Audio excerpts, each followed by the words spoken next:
ಇವತ್ತು ನಾವು easy and quick ಸೋರೆಕಾಯಿ ಪಲ್ಯನ ಹೇಗೆ ಮಾಡೋದು ಅಂತ ನೋಡುವ.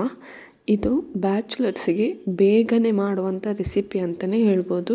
ಇದಕ್ಕೆ ತುಂಬ ಟೈಮ್ ತಗೊಳ್ಳಲ್ಲ, ಒಂದು 10-15 ನಿಮಿಷದಲ್ಲಿ ಆಗಿಬಿಡುತ್ತೆ. ಇವಾಗ ಇದನ್ನು ಹೇಗೆ ಮಾಡೋದು ಅಂತ ಸ್ಟೆಪ್ ಬೈ ಸ್ಟೆಪ್ ಆಗಿ ನೋಡ್ಕೊಂಡು ಹೋಗುವ. ಇವಾಗ ನಾನಿಲ್ಲಿ ಒಂದು ಅರ್ಧ ಸೋರೆಕಾಯಿನ ತಗೊಂಡು ಇದನ್ನು ಕಟ್ ಮಾಡ್ಕೊತಾ ಇದ್ದೀನಿ. ವಾಶ್ ಮಾಡಿಕೊಂಡು ಇದನ್ನು ಕಟ್ ಮಾಡಿಕೊಳ್ಳುವಾಗ ಇದರ ಸಿಪ್ಪೆನೂ ಕೂಡ ತೆಗೆದುಬೇಡಿ, ಯಾಕಂದರೆ ಸಿಪ್ಪೆ ಇದ್ದರೆ ನಿಮಗೆ ಇದು ಬೇಗ ಬೇಯಲ್ಲ, ತುಂಬ ಟೈಮ್ ಹಿಡಿಯುತ್ತೆ. ಹಾಗಾಗಿ ಇದರ ಸಿಪ್ಪೆನ ಎಲ್ಲ ತೆಗೆದು ನಂತರ ನೀವು ಇದನ್ನು ಸಣ್ಣದಾಗಿ ಕಟ್ ಮಾಡ್ಕೊಳ್ಳಿ. ಇಲ್ಲಿ ದೊಡ್ಡದಾಗಿ ಕಟ್ ಮಾಡ್ಕೋಬೇಡಿ, ಇದು ಪಲ್ಯಕ್ಕೆ ಆದ್ದರಿಂದ ಸಣ್ಣದಾಗಿ ಕಟ್ ಮಾಡಿಕೊಂಡ್ರೆ ಸಾಕಾಗುತ್ತೆ. ಇವಾಗ ನೋಡ್ಬೋದು ನಾನಿಲ್ಲಿ ಹೇಗೆ ಕಟ್ ಮಾಡ್ಕೋತಾ ಇದ್ದೀನಿ ಅಂತ. ಈ ಥರ ಕಟ್ ಮಾಡಿ ಇಟ್ಕೊಳ್ಳಿ. ನಂತರ ಇದನ್ನೊಮ್ಮೆ ಕಟ್ ಮಾಡಿ ಆದ ನಂತರನೂ ಅಷ್ಟೇ ಒಮ್ಮೆ ಚೆನ್ನಾಗಿ ವಾಶ್ ಮಾಡಿಕೊಂಡು ರೆಡಿ ಮಾಡಿ ಇಟ್ಕೊಳ್ಳಿ. ನಂತರ ಇದಕ್ಕೆ ನಾನಿವಾಗ ಒಂದು ಟೊಮೆಟೊನ ತೊಗೊಂಡಿದ್ದೀನಿ. ಇಲ್ಲಿ ನಾನು ಅರ್ಧ ಸೋರೆಕಾಯಿ ತೊಗೊಂಡಿದ್ರಿಂದ ಒಂದು ಸಣ್ಣ ಟೊಮೆಟೊ ತೊಗೊಂಡಿದ್ದೀನಿ. ನೀವು ಬೇಕು ಅಂತ ಇದ್ದರೆ ಜಾಸ್ತಿನೂ ಹಾಕ್ಕೋಬೋದು, 1-2 ಟೊಮೆಟೊ ಕೂಡ ಹಾಕ್ಕೋಬೋದು ಬೇಕು ಅಂತ ಇದ್ದರೆ. ಇದನ್ನು ಇವಾಗ ಸಣ್ಣದಾಗಿ ಸೋರೆಕಾಯಿ ಥರನೇ ಕಟ್ ಮಾಡಿ ರೆಡಿ ಮಾಡಿ ಇಟ್ಕೊಳ್ಳಿ.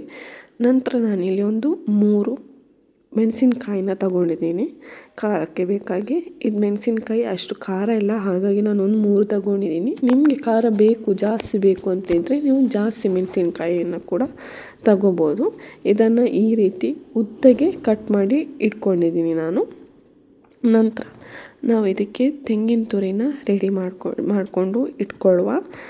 ನಂತರ ಇದಕ್ಕೆ ನಾವು ರೆಡಿ ಮಾಡಿಕೊಳ್ಳುವ. ಒಂದು ಪ್ಯಾನ್ ಇಟ್ಕೊಂಡು ಇದಕ್ಕೆ ನಾನೊಂದು 2 ಸ್ಪೂನು ಎಣ್ಣೆನ ಹಾಕ್ಕೊಳ್ತಾ ಇದ್ದೀನಿ. ಇಲ್ಲಿ ಎಣ್ಣೆ ತುಂಬ ಬಿಸಿ ಆಗಬೇಕು. ಎಣ್ಣೆ ಬಿಸಿಯಾದ ನಂತರನೇ ನೀವು ಇದಕ್ಕೆ ಒಗ್ಗರಣೆ ಹಾಕ್ಕೋಬೇಕು.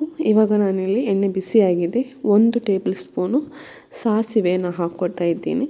ಇಲ್ಲಿ ಸಾಸಿವೆ ಎಲ್ಲನೂ ಹೊಡೆದ್ರೆ ಅಷ್ಟೇ ಅದರ ಪರಿಮಳ ಬರೋದು. ಹಾಗಾಗಿ ಇಲ್ಲಿ ನೀವು ನೋಡ್ಬೋದು ಇವಾಗ ಸಾಸಿವೆ ಎಲ್ಲ ಹೊಡೆದಿದೆ. ಇದಕ್ಕೆ ಇವಾಗ ನಾನು ಒಂದು ಸ್ವಲ್ಪ ಜೀರಿಗೆನ ಹಾಕೋತಾ ಇದ್ದೀನಿ. ಜೀರಿಗೆ ಕೂಡ ಅಷ್ಟೇ ಸ್ವಲ್ಪ ಫ್ರೈ ಆದರೆ ಸಾಕಾಗುತ್ತೆ, ಬ್ಲ್ಯಾಕ್ ಆಗೋವರೆಗೂ ಫ್ರೈ ಮಾಡ್ಕೋಬೇಡಿ. ನಂತರ ಇದಕ್ಕೆ ನಾನು ಸ್ವಲ್ಪ ಉದ್ದಿನ ಬೇಳೆನ ಹಾಕ್ಕೊಳ್ತಾ ಇದ್ದೀನಿ. ಉದ್ದಿನ ಬೇಳೆ ನಂತರ ಇಲ್ಲಿ ನಾನು 2 ಜಜ್ಜಿದ ಬೆಳ್ಳುಳ್ಳಿನ ತಗೊಂಡು ಹಾಕೋತಾ ಇದ್ದೀನಿ. ಬೆಳ್ಳುಳ್ಳಿ ಸ್ವಲ್ಪ ಫ್ರೈ ಆದ ನಂತರ ಇದಕ್ಕೆ ನಾನು ಸ್ವಲ್ಪ ಕರಿಬೇವಿನ ಸೊಪ್ಪನ್ನು ಕೂಡ ಹಾಕೋತಾ ಇದ್ದೀನಿ. ಇದನ್ನು ಒಮ್ಮೆ ಚೆನ್ನಾಗಿ ಮಿಕ್ಸ್ ಮಾಡಿಕೊಳ್ಳಿ. ಸ್ವಲ್ಪ ಮಿಕ್ಸ್ ಮಾಡಿಕೊಂಡ್ರೆ ಸಾಕಾಗುತ್ತೆ. ಸ್ವಲ್ಪ ಬೆಳ್ಳುಳ್ಳಿ ಎಲ್ಲ ಸ್ವಲ್ಪ ಚೆನ್ನಾಗಿ ಫ್ರೈ ಆದರೆ ಸಾಕಾಗುತ್ತೆ. ಇವಾಗ ಇದು ಫ್ರೈ ಆದ ನಂತರ ಇದಕ್ಕೆ ನಾನಿವಾಗ ಆವಾಗಲೇ ನಾವು ಕಟ್ ಮಾಡಿ ಇಟ್ಕೊಂಡಂಥ ಟೊಮೆಟೊನ ನಾನಿಲ್ಲಿ ಹಾಕ್ಕೊಳ್ತಾ ಇದ್ದೀನಿ. ನೋಡ್ಬೋದು ಹಾಕ್ಕೊಂಡಿದ್ದೀನಿ. ಹಾಕ್ಕೊಂಡು ನಂತರ ಇದಕ್ಕೆ ನಾನು ಆವಾಗಲೇ ನಾವು ಕಟ್ ಮಾಡಿ ಇಟ್ಕೊಂಡಂಥ ಕಾಯಿ ಮೆಣಸನ್ನು ಕೂಡ ಹಾಕೋತಾ ಇದ್ದೀನಿ. ಇವಾಗ ಇದನ್ನು ನಾವು ಸ್ವಲ್ಪ ಫ್ರೈ ಮಾಡಿಕೊಳ್ಳುವ. ಇಲ್ಲಿ ನಿಮಗೆ ಬೇಕು ಅಂತ ಇದ್ದರೆ ಈರುಳ್ಳಿನೂ ಕೂಡ ಹಾಕ್ಕೋಬೋದು. ನಾನಿಲ್ಲಿ ಈರುಳ್ಳಿನ ಹಾಕೋತಾ ಇಲ್ಲ. ಸ್ವಲ್ಪ ಜಾಸ್ತಿ ಕ್ವಾಂಟಿಟಿ ಬೇಕು ಅಂತ ಇದ್ದರೆ ಈರುಳ್ಳಿನ ಇಲ್ಲಿ ಹಾಕ್ಕೋಬೋದು. ಇವಾಗ ಇಲ್ಲಿ ನಾನು ಟೊಮೆಟೊ, ಕಾಯಿ ಮೆಣಸು ಇದೆಲ್ಲ ಸ್ವಲ್ಪ ಲೈಟಾಗಿ ಫ್ರೈ ಆದ ನಂತರ ಆವಾಗಲೇ ನಾನು ತೊಳೆದಿಟ್ಕೊಂಡಂತ ಕಟ್ ಮಾಡಿದ ಸೋರೆಕಾಯಿನ ಹಾಕೋತಾ ಇದ್ದೀನಿ. ಸೋರೆಕಾಯಿನೂ ಕೂಡ ಅಷ್ಟೇ ಇಲ್ಲಿ ನಾನು ಇದು ಸೋರೆಕಾಯಿಯನ್ನು ಟೊಮೆಟೊ, ಕಾಯಿ ಮೆಣಸು ಜೊತೆ ಒಮ್ಮೆ ನಾನು ಇಲ್ಲಿ ಮಿಕ್ಸ್ ಮಾಡ್ಕೋತಾ ಇದ್ದೀನಿ. ಚೆನ್ನಾಗಿ ಒಮ್ಮೆ ಆಯಿಲಲ್ಲಿ ಮಿಕ್ಸ್ ಆಗಲಿ.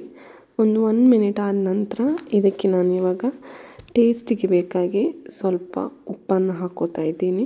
ಇಲ್ಲಿ ಉಪ್ಪು ನಿಮಗೆ ಕಡಿಮೆ ಆದರೆ ಮತ್ತೆ ನೀವು ನೀರು ಹಾಕ್ಕೋತೀರಲ್ವ, ಅದಾದ ನಂತರನೂ ಹಾಕ್ಕೋಬೋದು ಬೆಂದ ನಂತರ. ಇದಕ್ಕೆ ಸೋರೆಕಾಯಿ ಬೇಯಲಿಕ್ಕೆ ನಿಮಗೆ ಎಷ್ಟು ನೀರು ಬೇಕು ಅಷ್ಟು ನೀರು ಹಾಕ್ಕೊಳ್ಳಿ. ತುಂಬ ಕಡಿಮೆ ನೀರು ಕೂಡ ಹಾಕ್ಕೋಬೇಡಿ, ತುಂಬ ಜಾಸ್ತಿ ನೀರು ಕೂಡ ಹಾಕ್ಕೋಬೇಡಿ. ನಿಮಗೆ ಬೇಯಲಿಕ್ಕೆ ಎಷ್ಟು ಬೇಕು ಅಷ್ಟು ಹಾಕ್ಕೊಳ್ಳಿ. ನೀರು ಸ್ವಲ್ಪ ಕಡಿಮೆ ಆದರೆ ಮತ್ತೆ ನೀವು ಅದಕ್ಕೆ ಸ್ವಲ್ಪ ಹಾಕ್ಕೊಂಡು ಬೇಯಿಸ್ಬೋದು ಸೋರೆಕಾಯಿನ. ಇವಾಗ ನಾನು ಒಂದು 10 ನಿಮಿಷ ಬೇಯಲಿಕ್ಕೆ ಬಿಟ್ಟಿದ್ದೀನಿ. 10 ನಿಮಿಷ ಆಗಿದೆ. ಇವಾಗ ನೋಡ್ಬೋದು ನೀವು ಸೋರೆಕಾಯಿ, ಟೊಮೆಟೊ ಹಾಗೆ ಕಾಯಿ ಮೆಣಸು ಎಲ್ಲನೂ ಚೆನ್ನಾಗಿ ಬೆಂದಿದೆ. ನೀರು ಕೂಡ ಅಷ್ಟೇ ಕಡಿಮೆ ಆಗಿದೆ, ನಾವು ಆವಾಗ ನೀರು ಹಾಕಿದ್ದು. ಇವಾಗ ಈ ಥರ ಸೋರೆಕಾಯಿ ಬೆಂದ ನಂತರ ಇದಕ್ಕೆ ನಾವು ಆವಾಗಲೇ ತುರಿದು ರೆಡಿ ಮಾಡಿ ಇಟ್ಕೊಂಡಿದ್ವಿ ಅಲ್ವಾ ತೆಂಗಿನ ತುರಿ, ಅದನ್ನು ಇದಕ್ಕೆ ಹಾಕ್ಕೊಳ್ಳುವ. ಅದನ್ನು ಇದಕ್ಕೆ ಹಾಕ್ಕೊಂಡು ಒಮ್ಮೆ ಚೆನ್ನಾಗಿ ಇದನ್ನು ಮಿಕ್ಸ್ ಮಾಡ್ಕೋಬೇಕು. ಇದರಲ್ಲಿ ಇವಾಗ ಸ್ವಲ್ಪ ನೀರಿದೆ, ನೀರ ಜೊತೆ ತೆಂಗಿನ ತುರಿ ಡ್ರೈ ಆಗುತ್ತೆ. ಇದಕ್ಕೆ ನಾನು ಇವಾಗ 1/2 ಟೇಬಲ್ ಸ್ಪೂನು ಅರಶಿಣನ ಹಾಕೋತಾ ಇದ್ದೀನಿ. ನಂತರ ಇದಕ್ಕೆ ಸ್ವಲ್ಪ ಧನಿಯಾ ಪುಡಿನ ಹಾಕೋತಾ ಇದ್ದೀನಿ. ಹಾಗೆ ಇದಕ್ಕೆ ಸ್ವಲ್ಪ ಮೆಣಸಿನ ಪುಡಿನ ಕೂಡ ಹಾಕೋತಾ ಇದ್ದೀನಿ. ಸ್ವಲ್ಪ ಜೀರಾ ಪೌಡರ್ನ ಕೂಡ ಹಾಕ್ಕೊಳ್ತಾ ಇದ್ದೀನಿ. ಹಾಕ್ಕೊಂಡು ಒಮ್ಮೆ ಇದನ್ನು ಚೆನ್ನಾಗಿ ಮಿಕ್ಸ್ ಮಾಡ್ಕೊಳ್ಳಿ. ಮಸಾಲ ಎಲ್ಲ ಮಿಕ್ಸ್ ಆಗಬೇಕು ಇದರಲ್ಲಿ. ಮಿಕ್ಸ್ ಆದ ನಂತರ ಇದನ್ನು ಒಂದು 2 ಮಿನಿಟ್ಸ್ ಬೇಯಲಿಕ್ಕೆ ಬಿಡುವ. ಯಾಕಂದರೆ ಇಲ್ಲಿ ಇವಾಗ ಆವಾಗಲೇ ನಾವು ತೆಂಗಿನ ತುರಿ ಹಾಕಿದ್ವಲ್ಲ, ಅದು ಕೂಡ ಸ್ವಲ್ಪ ಬೇಯಬೇಕು. ತುಂಬ ಹೊತ್ತು ಬೇಯಬೇಕು ಅಂತಿಲ್ಲ. ಇವಾಗ ನೋಡ್ಬೋದು ನೀರು ಕೂಡ ಕಡಿಮೆ ಆಗ್ತಾ ಬಂದಿದೆ. ಇವಾಗ ಒಮ್ಮೆ ಒಂದು ಸಲ ನೀವು ಮಿಕ್ಸ್ ಮಾಡಿಕೊಂಡು ಇದಕ್ಕೆ ಇವಾಗ ನಾವು ಸ್ವಲ್ಪ ಕಟ್ ಮಾಡಿಕೊಂಡ ಕೊತ್ತಂಬರಿ ಸೊಪ್ಪನ್ನು ಹಾಕ್ಕೊಳ್ಳುವ. ಕೊತ್ತಂಬರಿ ಸೊಪ್ಪು ಬೇಕು ಅಂತ ಇದ್ದರೆ ಅಷ್ಟೇ ಹಾಕ್ಕೊಳ್ಳಿ, ಇಲ್ಲದಿದ್ದರೆ ಸ್ಕಿಪ್ ಮಾಡ್ಬೋದು, ತೊಂದರೆ ಇಲ್ಲ. ಹಾಕ್ಕೊಂಡ್ರೆ ಸ್ವಲ್ಪ ಪರಿಮಳ ಬರುತ್ತೆ ಅಂತ ಅಷ್ಟೇ. ಇವಾಗ ನಾನಿಲ್ಲಿ ಹಾಕ್ಕೊಳ್ತಾ ಇದ್ದೀನಿ. ನಂತರ ಇದನ್ನು ಒಂದು ಸಲ ಮಿಕ್ಸ್ ಮಾಡ್ಕೊಳ್ಳಿ. ಮಿಕ್ಸ್ ಮಾಡಿಕೊಂಡು ಸ್ಟವ್ ಆಫ್ ಮಾಡಿ. ಇವಾಗ ರೆಡಿಯಾಗಿದೆ. ಕ್ವಿಕ್ಕಾಗಿ ಮಾಡುವಂಥ ರೆಸಿಪಿ ಅಂತಲೇ ಹೇಳ್ಬೋದು. ಇವಾಗ ಆಫ್ಟರ್ನೂನ್ ಲಂಚಿಗೆ ಬೇಕು ಅಂತಿದ್ರೆ ಮಾರ್ನಿಂಗ್ ಕ್ವಿಕ್ಕಾಗಿ ಮಾಡ್ಕೋಬೋದು. ಒಮ್ಮೆ ಟ್ರೈ ಮಾಡಿ.